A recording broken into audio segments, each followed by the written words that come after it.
Hey, Shalom, Markins, Vakama, Kapash, and Jim. It's not giving all praise, honor, and glory to Yahweh, by Hashem, Yahweh Shai, by Hashem, Chachwadash. When I give double honors unto the elders, the apostles of GMS, and Shalom out there to the whole for that pushing his truth and all sincerity. Back again with another video. Got this article here from the Independent, right? And Liz Truss, who is a newly appointed Prime Minister here in the UK, right? There's already people already doubting her ability to run the country, man, and they they kind of want her out already. Because of this this mini budget and all these tax cuts and all that, these decisions that she's already making, right, as a the leader of the country, right, because it's triggered this what do you call it, doubt, for lack of a better word. It's not the word I'm looking for, but doubt in the UK economy, man. Okay, which is triggered the price, the price for the pound against the dollar. The pound that is at its lowest that it's been, and yeah, they are calling for her to kind of step aside already, right? So this article says here, Liz Truss, Tory MPs sending no confidence letters over fears she will crash the economy, right? And we know that the economy crashing is an inevitability, right? It is going to happen at some point, right? And what appears to be incompetence is it's just intent disguised as incompetence, right? Because that this is the elite's plans to do anyway, right? So yeah, it might seem like, oh, they're just stupid, because they seem stupid. Boris, Liz, Biden, they all seem stupid, Kamala, right? They seem like idiots. That's how it looks, right? So you'd have the right to believe or think that, yeah, these are just incompetent rulers, and yet they get voted in anyway. So who's more incompetent, the people ruling or the people that supposedly voted for them, right? Because that's all up for debate too, bro. Whether you actually voted for these people or not.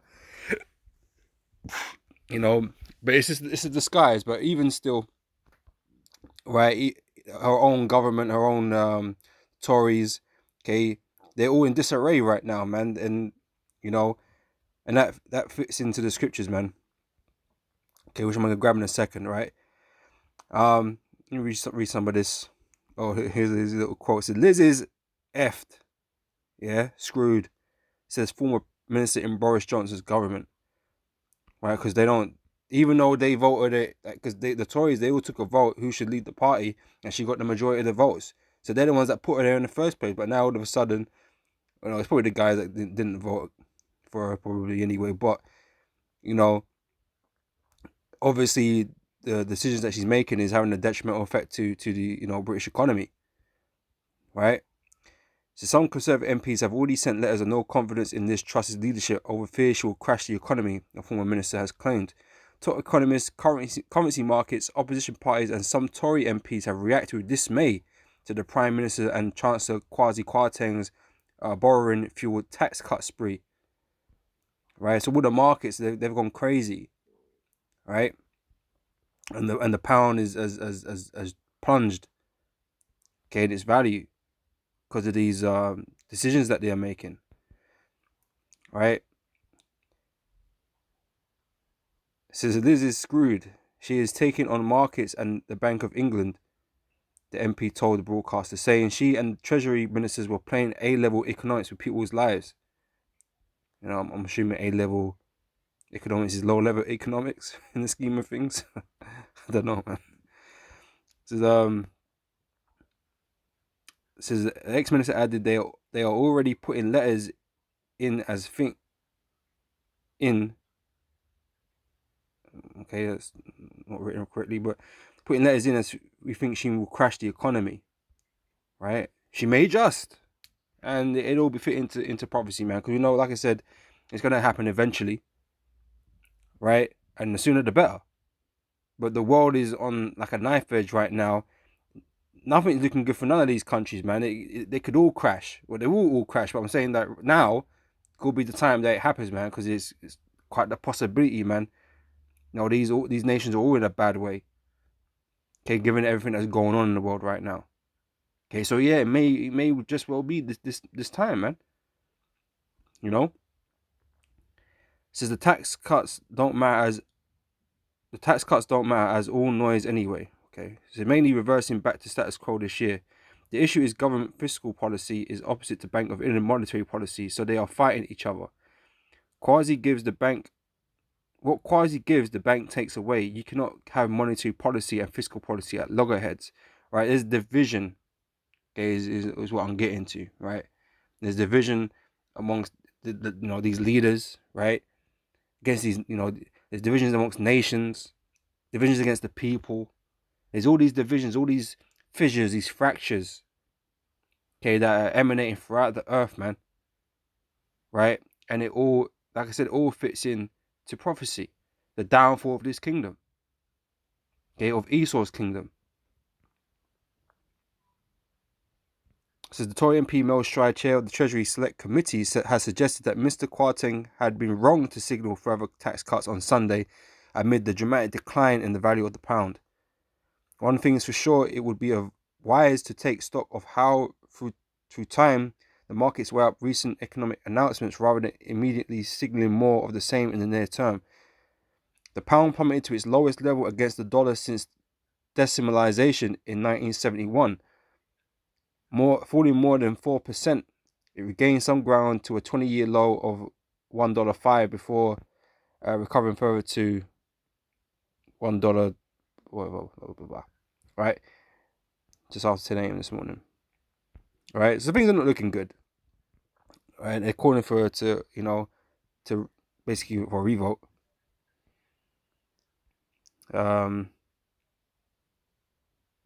Yeah, this is screwed. Right, but they're all at loggerheads with each other, man. All right, so I wanted to read this in Matthew 12 here.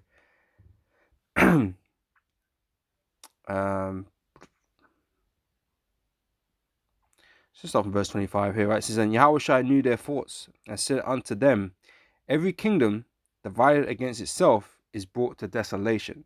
That is a sure formula for failure, right? And this is a failing state, right? There's so many articles right now talking about the decline in living standards, children going hungry, schools requiring children to take blankets into schools because they can't afford the heating. Okay, this is a failing state, right? More and more people visiting the food banks.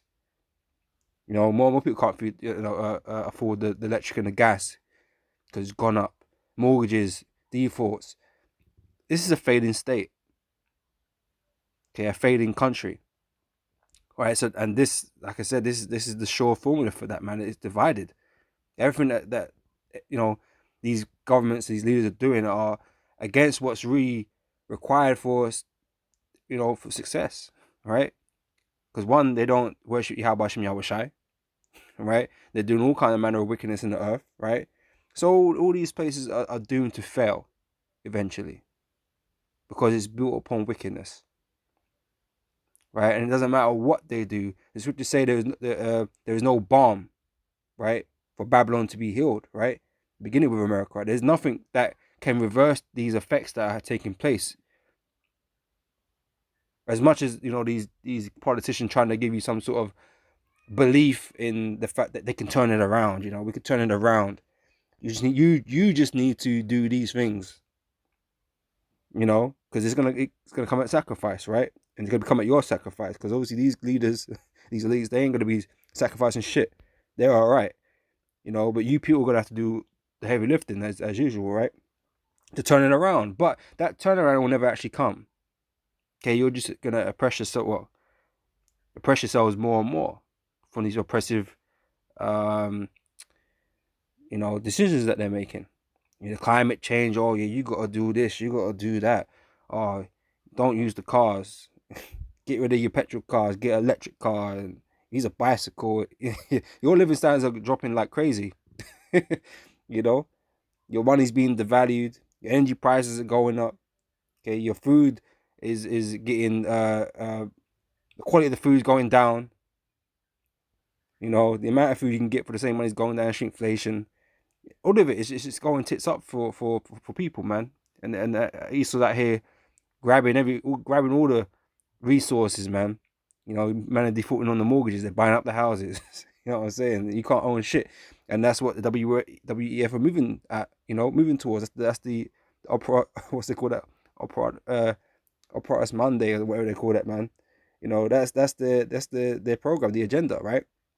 You own nothing, so they're stripping everything away from you, right, and having you totally dependent on this you know, this system. But right now there's beef, you know, there's discord inside the government, and not just this government, you know, governments around the world. There's discord, okay, even within their own parties and whatever. Discord among nations. And this is all the time that the prophecies speak about. All right, let me quickly grab Second Ezra 9. Right, Second Ezra 9:1. He answered me then and said, measure thou the time diligently in itself, and when thou seest part of the signs past, which I have told you before, then thou shalt understand that it is the very same time when the highest will begin to visit the world which he made. Therefore, when there shall be seen earthquakes and uproars of the people in the world, then shalt thou well understand that the Most High spake of those things from the days that were before thee, even from the beginning. Right, we're in this time now. It's undeniable, man. This place is so messed up and crazy right now. Okay, it's never been like this, man. There's actually turmoil in all the earth. You know, if you can't make comparisons to these prophecies, to these scriptures right here, man, well, I don't know what planet you're living on. You know, for us it's very clear to see, man. But even the skeptical man should be considering that. Wow, actually, no, the Bible was talking about these things, man. It is bad right now, everywhere. You know, Hurricane Ian's and you know, earthquakes. They're all going on, and although they've been going on, you know, we always have your so-called hurricane seasons or whatever, right? The fact that everything the scriptures speak about is all happening at once. Okay, it is the plagues of Egypt, man. That is on the earth right now.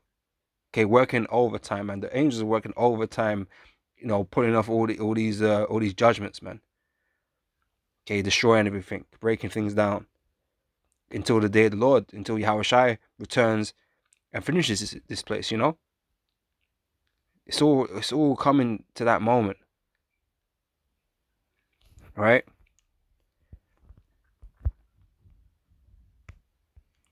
Back in Matthew 12, though, it says, I'll read it again, verse 25. And Yahushua knew their thoughts and said unto them, every kingdom divided against itself is brought to desolation.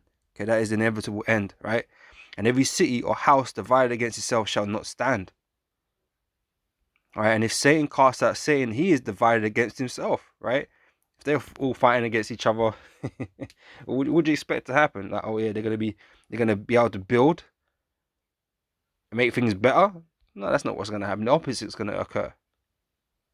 You know, you got Esau fighting, you know, well, you got Russia and Ukraine right now. They're all Edomites too, right? You got Esau fighting against each other, NATO, EU, right? America. They were fighting against each other, just like World War One and Two. Just an Edomite war. You know what I'm saying? It was just, you know, power grabbing and shit.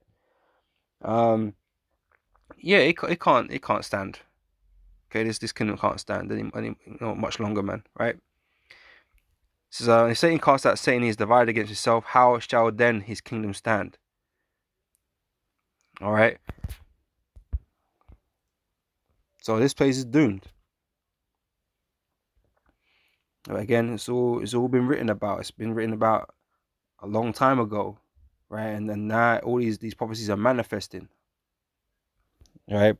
Proceeding to Habakkuk 2. What was it, 5? Look.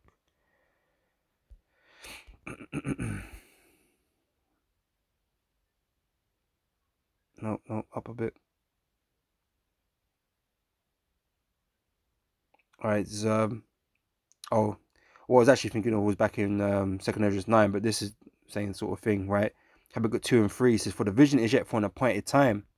Okay, so it's been written aforetime, right?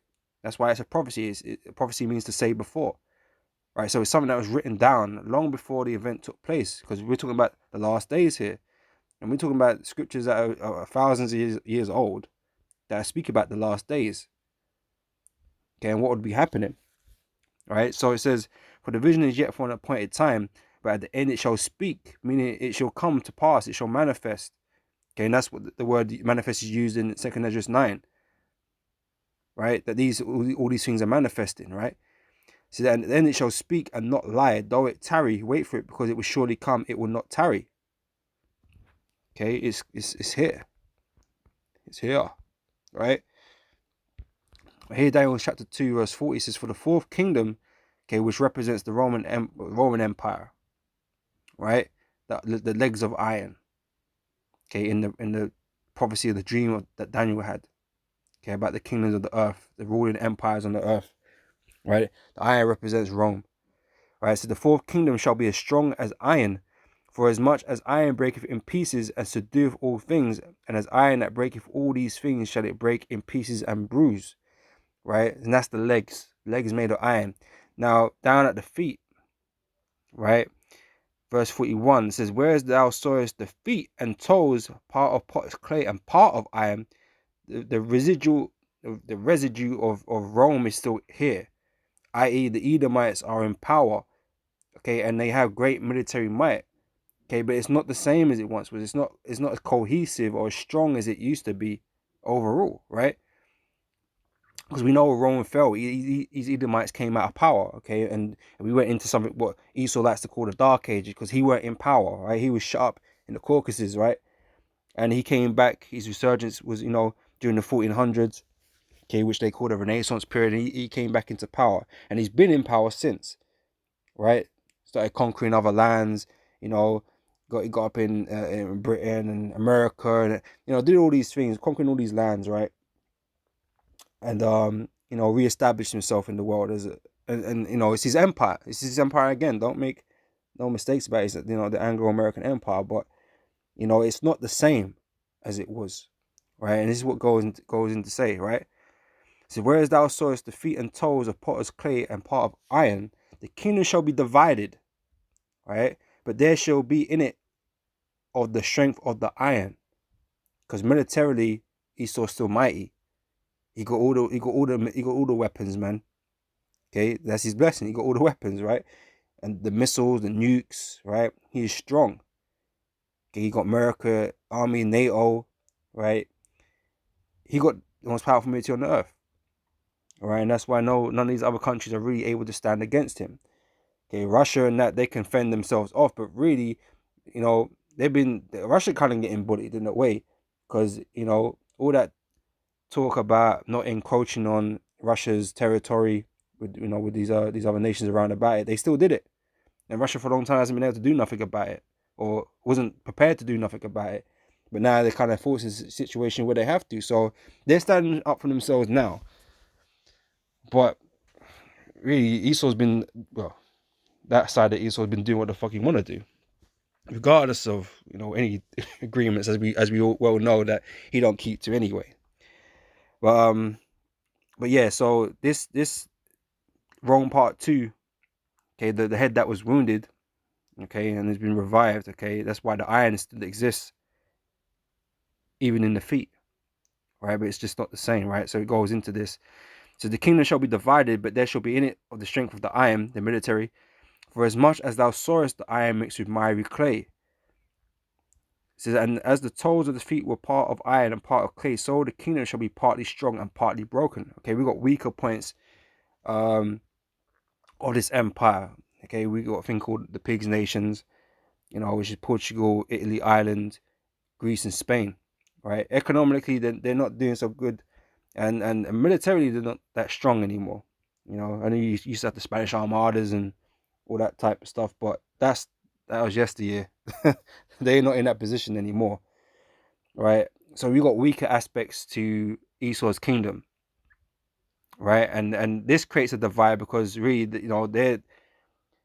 I remember when Greece was having those issues, no one really wanted to help Greece, right? Because it's like a welfare state that they're looking after, and there's these other nations that become resentful, because why am I spending extra money to support these dudes, man, when they're not doing shit for me, So there's division amongst all these Edomite nations, man. They're not cohesive, man. Right? This is verse 43 says, whereas thou sawest iron mixed with miry clay, they shall mingle themselves with the seed of men, but they shall not cleave to one another. Right? Like I said, they're not cohesive, right? They're not together, not on the same page, right? Even as iron is not mixed with clay, because you can't mix the two, right? And in the days of these kings shall the God of heaven set up a kingdom which shall never be destroyed, and the kingdom shall not be left to other people, but it shall break in pieces and consume all these kingdoms, and it shall stand forever. So we know this kingdom has to fall. This empire, this kingdom that we're living in currently has to fall, man, for Yahushua to come and, establish his kingdom. And this is where we're at right now. Okay, we're watching the downfall of this kingdom. All right. So yeah, Esau's kingdom right now is divided, and as we read earlier, it can't stand. There's no way it could stand. Okay, being divided. Okay, and there's in-house fighting going on. There's all kinds of shit going on. Right, this is from Isaiah chapter 19, verse 14. It says, the Lord have mingled a perverse spirit in the midst thereof, and they have caused Egypt to err in every work. Man, everything they're doing is really destructive, man. It ain't gonna do the kingdom no good. Even though we know the elites are purposely making it crash. But in the sight of everything, man, everything that Egypt does, this kingdom does, it brings, destruction. Right? And this is what's the spirit upon them right now, to destroy this place. Right? To create this crash, as the article is saying. Right? They're fearing, they fear that she will crash the economy. But on the inside with the elites, that's their plan. But the appearance of it is that everything that they're doing is failing. All right, everything is not working. Nothing's working. All right, that's why there's no balm. There's no balm for her. She can't be healed. This is the end, right? And that's the Lord's will. Okay, not the elites, even though that's what they think they want, because they think it's going to be beneficial for them. But really, it's the Lord's will. He's bringing an end to this place. All right. So they have mingled a perverse spirit in the midst of thereof, and have caused Egypt to err in every work thereof, as a drunken man staggereth in his vomit. Like we got a bunch of incompetent looking people running us, man. It's embarrassing, man. And they're making stupid decisions, doing stupid things. It's like, are these people who are elected to rule over us, man? Boris and these guys, Liz Truss, Biden, Trump, like, come on, man. What era is this? It's the end. That's why it's happening. These leaders are nowhere near as competent, or at least on the surface of things, as leaders of old. It's like they're here on purpose, man, to fuck up shit. A bunch of Neros, man. Just fucking up shit. All right. It's Revelation chapter 12, verse 12. So therefore rejoice, ye heavens, and ye that dwell in them. Woe to the inhabitants of the earth and of the sea, for the devil is come down unto you, having great wrath, because he knoweth you have but a short time. So like I said, they've been put here to create this stability, this crash, right? Because they want to bring in their NWO, right? And for that to take place, this one's got the old system's got to be brought down. And it's just the same with Yahushua. For a new system to come into play, the old one has to go. So the elites are on the same thing. This old system that we've had running for X amount of time needs to go before we can establish the new one. Right? On the new platform. Okay? On the Internet of Things, right? Digital age.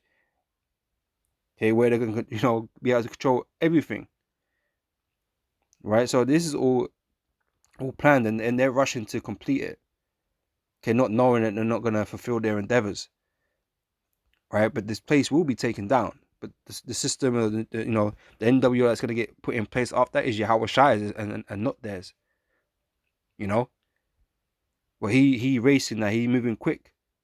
So that if a crash happens soon, man, you know what? That makes all the sense in the world, right? Everything just seems to be going wrong right now, and yeah, a crash could be imminent. Soon to come. Okay, Lord willing, that's the case, man. because we know we're really close. You know, this is one of these things that we're expecting, a crash. You know, the NISO got all the reason in the world to, you know, bring in the MOTB to declare war and stuff like that.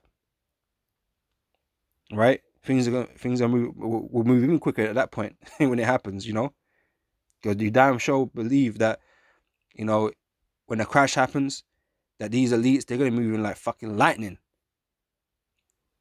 to get the next thing in play. You know, because that'll be a proper crisis. You know, if the world economies collapse. So you know, you can bet your bet your bottom dollar that, you know, these elites are waiting to implement bad shit. You know, bad things after that. Okay, most notably the MOTB, right? Because that's what they're trying to get to, right? This is Revelation chapter 13, verse 16.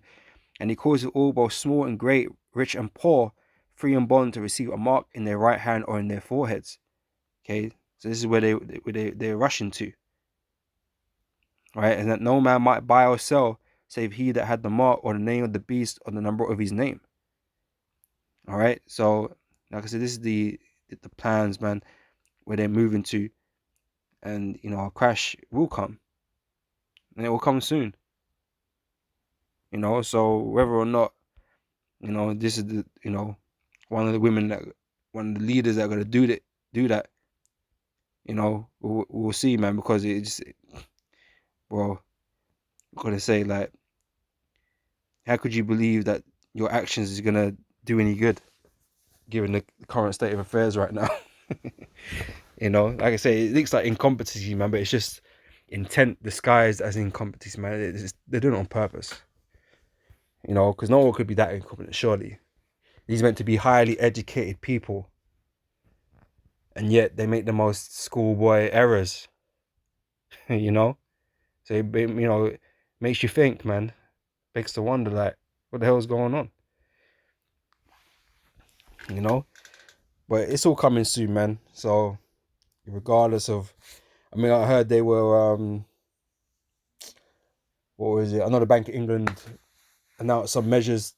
Was it today, yesterday, whatever it was, to sort of counteract the, you know, these kind of announcements and that, and they really want them to revise that, because obviously that, you know, the UK government, they released a mini budget. The real budget ain't meant to be done till like November. They want them to revise it. So we'll see. You know, this, all we know is this winter's gonna be shit anyway for everybody. You know, but you know, we look forward to what you know, comes of all of this. So you know, with that, I'm gonna say shalom. Lord, this is edifying, and I'll catch you brothers and sisters in the next video, man. So till then, I say shalom.